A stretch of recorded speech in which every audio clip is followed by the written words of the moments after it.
Good morning, students. Welcome back to our English literature class. I hope you all are doing good. And today we are going to start chapter number 4, Mulan. So children, this story is about a girl named as Mulan, and the story is from China. And in the story you will find many Chinese names typically from China. Okay, so let's begin. A long time ago, in the state of Northern Wei in ancient China, there lived a beautiful young girl named Hua Mulan. Her father, a general in the Imperial Chinese army, had just returned from a very long battle. He was tired and injured, yet Hua Zhao never lost an opportunity to train his daughter to be a strong and brave girl. Now children, Wei.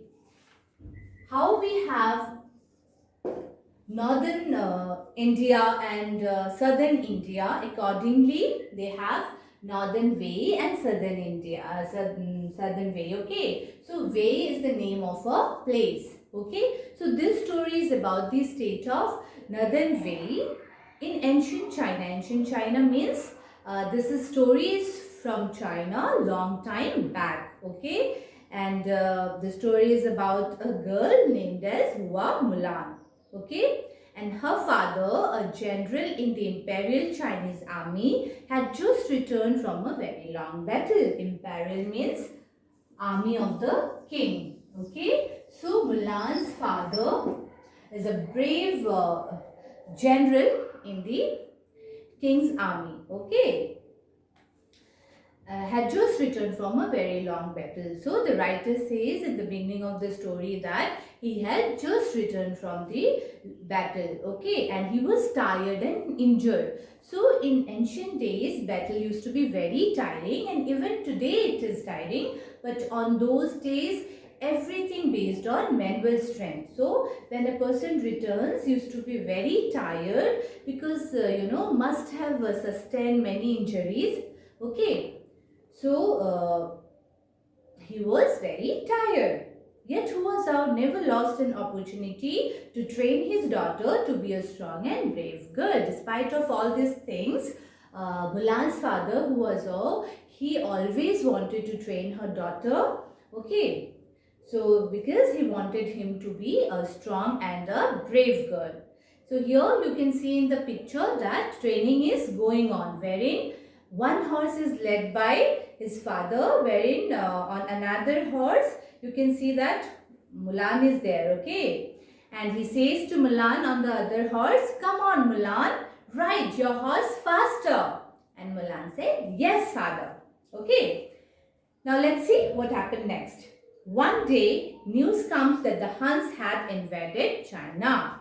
Now children, Huns and Sags were the people, they don't have permanent residence. Okay, they kept on moving from one place to another. They kept on attacking the people. Okay, now invaded means to enter a country with an army to attack and have control over it. Okay, now you can see here in the picture that a person is there sitting on the horse, and in his hand he there is a news which is wrapped in a cloth, and you can see people, they're watching him. Okay, and what he is announcing, the terrible Hun Tuli Khan is here again. His army is wreaking havoc on our northern borders. China needs you. The emperor has ordered one able man from every family to join the army.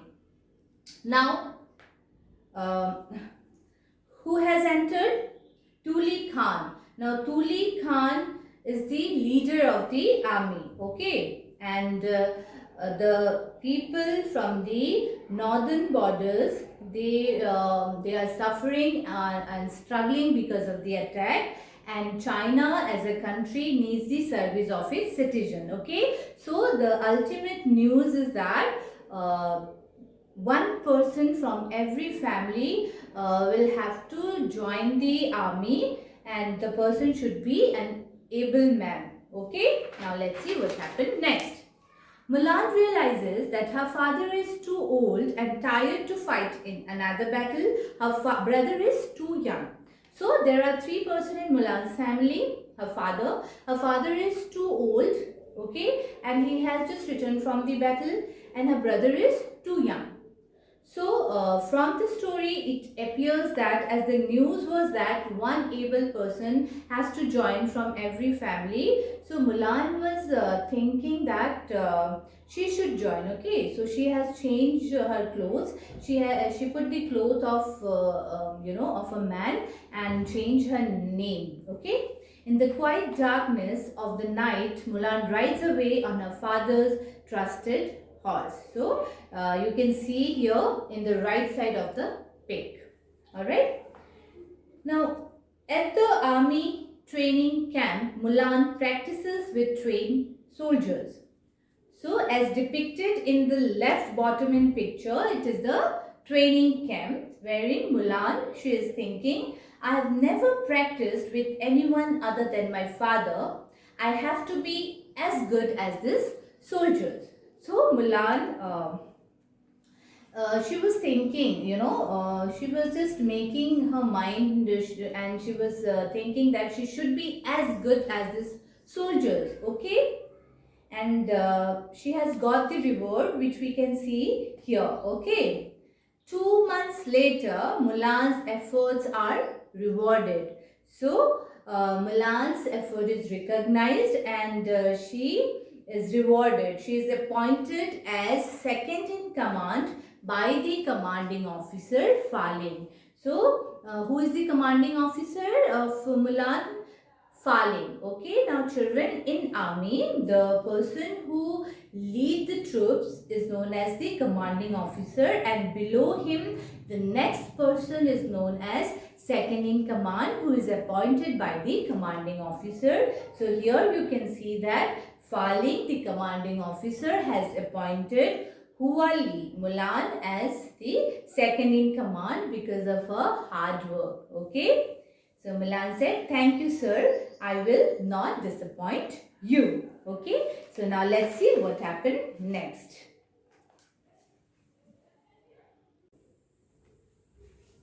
One night suddenly Tuli Khan's men attacked the camp. Now children, camp, the army stays at a place and they reside there. From there they look after a larger area while residing there. Okay. Camp. So Mulan fights fiercely to defend the camp. Now children, fiercely means very strongly. Okay. Soon Fa Ling and the others join in. So afterwards even the commanding officer Fa Ling and the other soldiers also join the battle. And now in a fierce conflict, Tuli Khan's men are defeated. Now the Tuli Khan's men, they are defeated. They beat a hasty retreat. Now children, hasty retreat means they ran away quickly. Okay. Alright. Now after the war, Fa Ling, the commanding officer, he said to Mulan, well done, you fought bravely. It looks like Tuli Khan has come very close. I am taking a few soldiers to check the situation. You stay in command here. So commanding officer asked Hua Li to stay there, and he said that I'll go and check whether the Tuli Khan soldiers, they, if they have come close or not. Now let's see what happened next. 2 weeks later, one of Tuli Khan's battalions attacks a fort guarded by Fa Ling. Now children, battalion, it means a group of army. Okay. So group of army of Tuli Khan, they have attacked a fort. Now children, fort is a very important structure guarded by the soldiers. Okay. So Fa Ling and his soldiers fight bravely, and Fa Ling, he sent a soldier back to the camp, back to the Hua Li. Okay. Soldier, I want you to travel as fast as you can to the base camp. Ask Hua Li to send us more ammunition and supplies. Hurry. Now here, the commanding officer said to the messenger, the soldier, that you go fast as you can to the camp and ask Hua Li to send more ammunition and supplies. Okay, ammunition means children the bullets which are required for the gun to fire. Okay, so ammunition and supplies of rations and waters. Okay, why they are required? To sustain the battle. Okay, now let's see what happened next. At the base camp. Okay, so base camp where the other soldiers were staying. So what was going on there? And at the base camp, who was commanding? The base camp was being commanded by Hua Li. Okay, and when the soldier with the message of Fa Ling asked Hua Li, so here we can see that she is assigning some task to the soldier Zhang Ying. So she said, Zhang Ying, take this supply to Commander Fa Ling. Follow this messenger. Tuli Khan and his men are very close. Be very cautious. Protect this supply. So he said to the messenger that be careful and be very cautious because Tuli Khan and his people are, very close by. So be cautious. They may attack. However, Tuli Khan hears of the large consignment and his men ambush Zhang Ying. Now consignment. Now children, the ammunition and supplies were to be sent, and now to send them, they kept in the boxes, and then they were kept on the horses. Okay, and ambush means that someone is hiding, and when the person cross, they attack. Okay, so here Tuli Khan was already aware, was already knowing about the consignment, and his people ambushed Zhang Ying. And Zhang Ying, he thought that I must go and give this news to Hua Li. Now, this was very unfortunate and sad news for the Hua Li, right? And let's see what she said to the Zhang Ying, the soldier. No, Zhang Ying, it wasn't your fault. I underestimated our enemy. This isn't the time to blame anyone. Let's work to get our supplies back.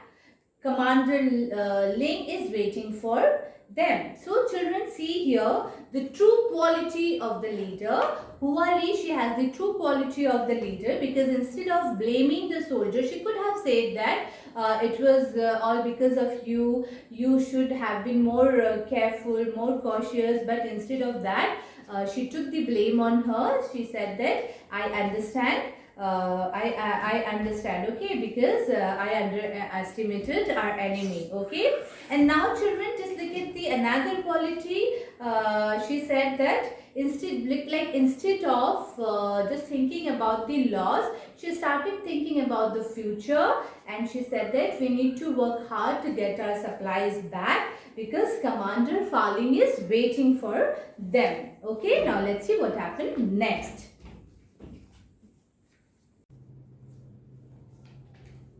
So the next day at Tuli Khan's camp, Mulan pretends to surrender. Now children, pretends. Pretends means to behave in such a way in order to make someone believe that something is not true. Okay. So General Khan, let's look at the conversation of Hua Li and Tuli Khan. General Khan, I have come to surrender. I'll be punished for this huge loss. Please protect me. I'll be loyal to you. So Hua Li said to Tuli Khan that because of the huge loss, she'll be punished. So please, take him in his army. Tuli Khan is not ready to believe Mulan immediately. He decides to test her because anybody would not believe, because in army all these tactics are very common. Okay, so Tuli Khan, he decided to test Mulan. How can I believe you? Bring me the entire stock of supplies from your base camp now. So Tuli Khan asked Hua Li to get all the stock of supplies from the base camp. So, the next day, Mulan arrives with the first load of food and fodder loaded on the horses. Tuli Khan is very pleased. Now, fodder means what? Food of animals, especially horses. Okay. So, when Hua Li went to Tuli Khan with all the food and fodder of the first load of food and fodder, so Tuli Khan was very happy. Okay, and then Hua Li, she said, "Sir, my men are shipping the rest of the supplies across the Yushui River." So shipping means the carrying of goods from one place to another. Shipping. So she said that my people are shipping the